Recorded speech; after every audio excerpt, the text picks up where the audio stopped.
تحول در توان لوجستیکی ایران با کمک ابو لوجستیک. کیان ایسچست نمونه ایرانی کامیون آفرودی تاترای تی 815-7. قوی‌ترین تانک برای آفرودی ایران چه قابلیت‌های رزمی داره؟ دلیل ساخت چنین کامیون و قدرتمندی توسط ایران چیه؟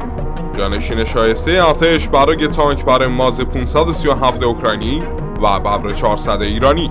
با ما همراه باشید.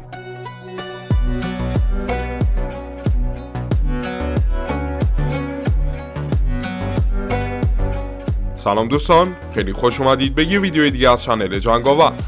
ناوگان لوجستیکی و ترابری رو میشه به شاهرگ‌های هر ارتشی تشبیه کرد که اگه توی کارشون وقفه ایجاد بشه یا نتونن از نیروهای رزمی توی میدون جنگ پشتیبانی بکنن، باعث فلج شدن اون نیرو در طول جنگ میشن. موضوعی که با گسترش جنگ‌های نوین و گذشته‌ای که رخ داده باعث شده که تمامی ارتش‌ها به جز خرید بهترین توپ و تانک به فکر خرید تجهیزات لوجستیکی مثل تانکبرها، نفربرها و در نهایت انواع تجهیزات حمل و نقل تجهیزات و تسلیحات باشند. موضوعی که با روی کار اومدن فرمانده فعلی نیروی زمینی ارتش یعنی امیر حیدری در ارتش ایران به شکل ناگهانی توجه خیلی زیادی بهش شد، به طوری که توی فضای مجلسی باب شده بود که ایشون رو ابو لوجستیک صدا بکنن.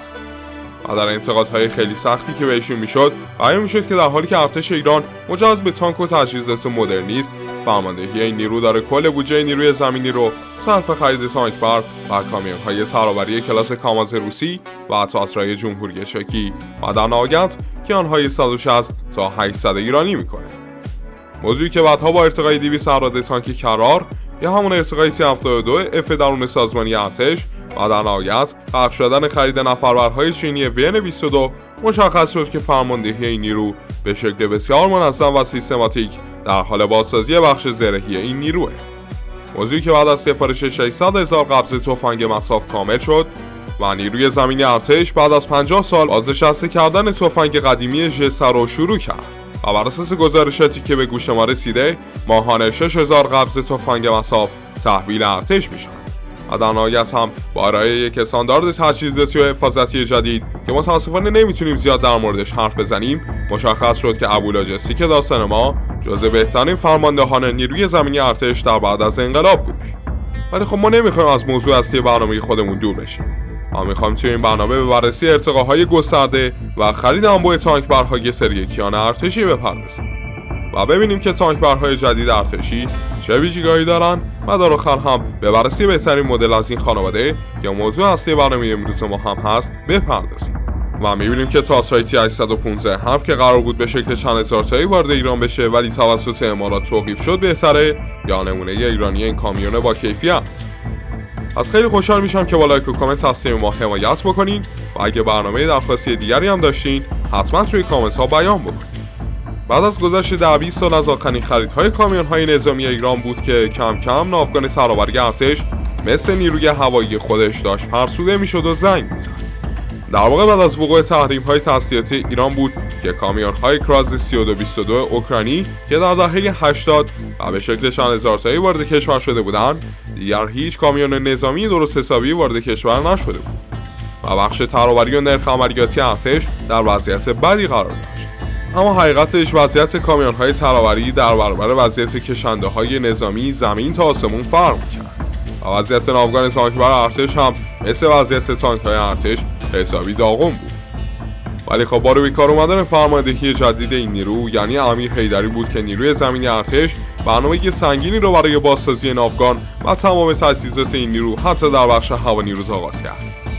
به طوری که امیر قربانی فرمانده پیشین هوانیروز تونستن به نرخ عملیاتی 90% ناوگان هلیکوپتری دست پیدا بکنن، در حالی که تمامی ناوگان بالای 50 سال سن و بالای 30 تا 40 هزار ساعت پروازی داشتن. و خودمون سر بگیم و حتی الان 2-3 بار بازنشسته می شدن. و به تازگی هم خود ارتش برنامه ساخت 2 هلیکوپتر ترابری و تهاجمی رو در درون سازمان خودش داره. خلاصه کار با عدم توجه به توسعه ناوگان زرهی ایران در دهه 80 بود که فرماندهی این نیرو توجهی هم به خرید تانکبرهای مناسب برای این ناوگان نمی‌کرد و به جز تانکبرهای ماز 537 و ببر 400 که ریشه از زمان شاه داشتن و از شوروی به ایران رسیده بودند، ارتش هیچ تانکبر درست حسابی نداشت. از فرماندهی نیروی زمینی در همون اول کار در ابتدا برنامه بازسازی ناوگان لوجستیکی و در مرحله بعدی بازسازی توان زرهی و هوانیروی ارتش رو تدوین کرد. از اینجا بود که خرید کشنده‌های تجاری برای رفع موقت نیاز ارتش و در نهایت خرید کشنده‌های نظامی تاترای T-815 از جمهوری چک و یک کامیون نظامی ناشناخته از سوئد در دستور کار ارتش قرار گرفت. که متاسفانه به جز کشنده‌های تجاری مثل بنز و ولوو، بقیه خریدها که اساساً کامیون‌های نظامی ترابری و بسیار قدرتمندی بودن نتونستن وارد کشور بشن. و تنها در یک محموله وارداتی 2,000 کامیون تاترای T-815 در بنادر امارات توقیف شدند و دست ارتش توی حنا بود.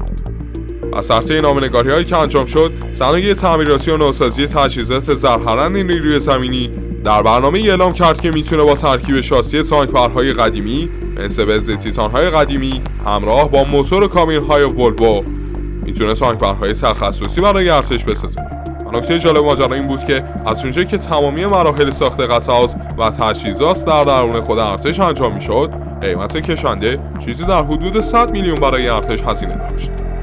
پس اینجا بود که روند ساخت کامیون‌های سرگکیان ارتش با جدیت شروع شد. و به جز کامیون‌های کیان 160 که در واقع نمونه بازسازی شده کامیون‌های قدیمی اورال 375 بودند، ارتش ساخت نمونه‌های نوسازی کامیون‌های سرگکیان رو شروع کرد. و از اواخر دهه 90 شمسی بود که ارتش با انتقال هزاران کامیون سرگ بنز تیتان قدیمی خودش به صنایع زرهرن و جداسازی و بازسازی شاسی و زیربندی این کشنده با موتور کامیون ماک و کابین کشنده‌های سری ولوو تونست اولین نسل از تانکبرهای ایرانی با نام کیان 500 رو رونمایی بود. و بعد از رونمایی از کیان 500 بود که کم کم نسخه‌های دیگری از این کشنده با نام کیان 600، کیان 600X، کیان 700 و حتی 800 هم توسط نیروی زمینی ارتش رونمایی و به شکل انبوه خریداری و تولید شد. که عددهایی مثل 500، 600 به جز کیان 800 همه نشون دهنده قدرت موتور این کامیون‌ها بودند. در واقع شاید فکر بکنین که این کامیون‌ها هیچ تفاوتی با نسخه غیر نظامی خودشون ندارن، ولی خب کاملا در اشتباه هستید. چون ارتش با ترکیب 3 تا 4 مدل از بهترین تجهیزات غیر نظامی با تجهیزات قدیمی که بیس نظامی داشتن، مثل همین شاسی تانکبر قدرتمند بنز تیتان، تونستن کامیون‌های با توان حمل بالای 50 تن رو توسعه بدن. و خب چون توان بالاتری از کامیون‌های عادی داشتن، هم از لحاظ سرعت و هم میزان آسیب و هزینه نگهداری و در نهایت مقدار عملیاتی بودن، کاملا از نمونه‌های تجاری برتر بودن. ولی خب با وجود تمام کارهایی که ارتش انجام داده بود، باز تانکبرهای ایرانی همگی تانکبرهای درون جاده بودن.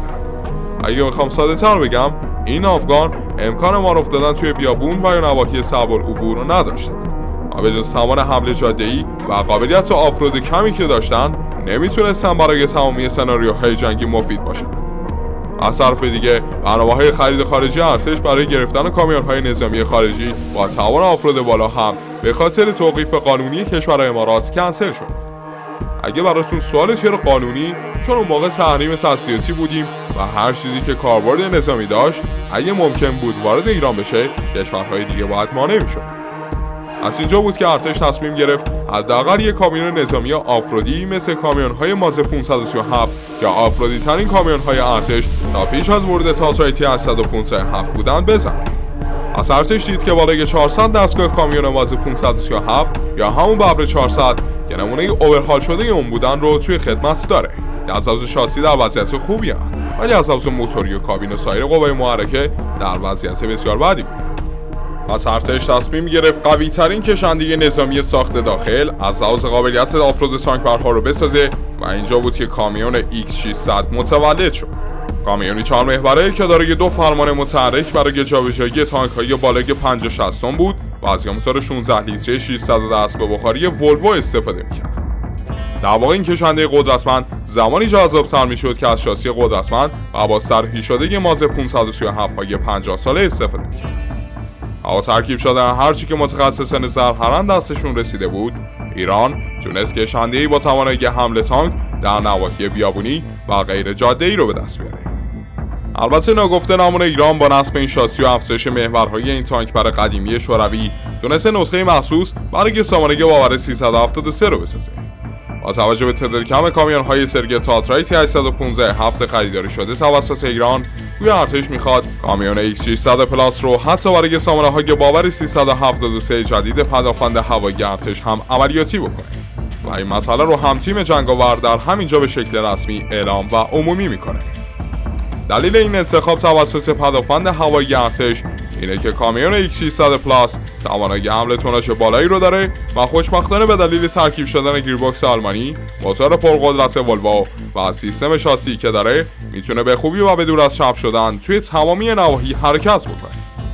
همچنین این کامیون قدرتمند به دلیل داشتن نسل سوم کابین‌های خانوادگی ولوو امکانات دفاعی بسیار خوبی رو نیز در اختیار تکنسین‌های تانکبر و کشنده ارائه می‌کنه. همچنین از مشخصات کلی دیگر کامیون کیان X600 میشه به وزن 20 تا 22 تنی، حداکثر توان حمل بار 50 تا 60 تن و برد 700 تا 1000 کیلومتری بر اساس مقدار حمل بار اشاره کرد که این مقدار با توجه به برد آفرودی یعنی استفاده از حالت آفرود به دلیل فشار بالاتری که به موتور میاد حدود 20% کاهش پیدا میکنه. اما خب یه سوال پیش میاد و اونم اینه که کامیون تاترای T815 چه تفاوت‌هایی با کیان X600 پلاس داره و کدوم یکی از این کامیون ها بهترن؟ خب در اینجای کار باید بگم که کامیون تاترای جمهوری چکی که به تازگی وارد سازمان رزم ایران شده دارای یک موتور 420 اسب بخاریه و توان حمل 35 تن بار رو به شکل باری و کامیونی داره یا به شکل کشنده‌ای میتونه تا 50-60 تن بار رو حمل بکنه. و کیان X600 پلاس ایرانی با استفاده از موتور 610 تنی که داره حدود 200 اسب قدرت بیشتری از تاترا داره و میتونه تا 50 تن بار رو به شکل کامیونی و حاملی حمل بکنه. پس کیان ایرانی از لحاظ میزان بار از تاترا بهتره و بار بیشتری حمل میکنه. ولی خب حقیقت ماجرا اینه که با وجود اینکه کیان داستان ما هم قابلیت حمل بار در حالت آفرودی رو داراست، ولی تاترا به خاطر سیستم تعلیق و شاسی جدیدتر و بروسری که داره بالای 20% توان آفرودی بالاتری به نسبت کیان‌های ایرانی داراست و کامیون بسیار خاصی در رده خودش در جهانه.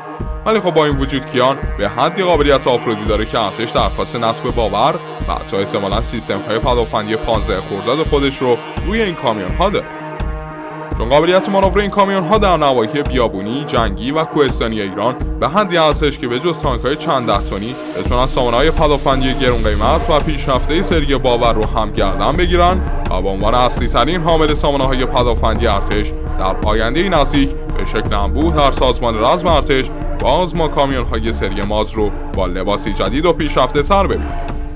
همچنین ناگفته نمونه در حال حاضر هم چیزی در حدود 60 تا 80 دستگاه کامیون X600 پلاس توی ارتش ساخته شده و بر اساس پیچیدگی زیادی که این کامیون ها دارن پیش بینی میشه با وجود تامین و تولید داخلی قطع در ارتش تغییر کاربری هر ماز 537 در ارتش چیزی بین 300 تا 500 میلیون تومان هزینه داشته باشه که قیمتی در حدود نصف قیمت یک کشنده تجاری که قیمتی بسیار ارزان‌تر از کشنده‌های تجاری در بازار ایران ولی با توان آفرودی و رزمی چند برابر از اون هست. در آینده هم احتمالاً تعداد زیادی از کامیون‌های سرگ ماز ارتش به این استاندارد خواهند رسید و ما شاهد استفاده گسترده‌تر از این کشنده در لشکر 92 81 و تیپ 37 که کاربر فعلی این کامیون‌ها هستند خواهیم. خیلی ممنونم که همراه ما بودید دوستان. بسیار سپاسگزار میشیم که چنل ما رو داخل یوتیوب و تلگرام دنبال کنید تا از اخبار و ویدیوهای نظامی جدیدتر مطلع بشید. تا قسمت‌های دیگه خدا یار و نگهدار.